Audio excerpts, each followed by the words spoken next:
Did my husband love bomb me? My husband never had to be told to pay for any dates, and after only 4 months of dating, he proposed. 2 months after that, he sold his BMW and then took my car, which was a 2008 Camry, and he bought me a brand new Camry with a camera.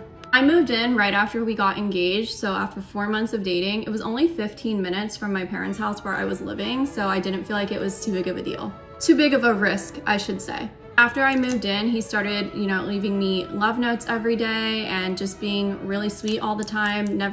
I never had to do anything specific. Some people hear some of this stuff, especially the fact that he proposed after only 4 months of dating, and they say that I was love bombed. The thing is, the difference between love bombing and real love, a whirlwind romance, soulmate connections, anything like that, is going to be intention. Marriage is a really big gamble because men certainly do change their tune after you get married, and unfortunately you do need to be privileged enough to be able to leave a marriage just in case. The difference between what I experienced with my husband and love bombing is small when you don't know what you're looking for, but obviously big in the end because the end result is either you're being loved or you're being love bombed. One of those differences is I never had to do anything or show my appreciation in any one specific way for any of the things that my husband did. He gave out of kindness, the kindness of his heart, out of love for me. It was never out of, this is a favor and now you're going to have to repay me a favor. For example, when he bought me the car and then later on he bought me another car, for anyone who says saying thank you is not enough, it's not like I just said thank you one time,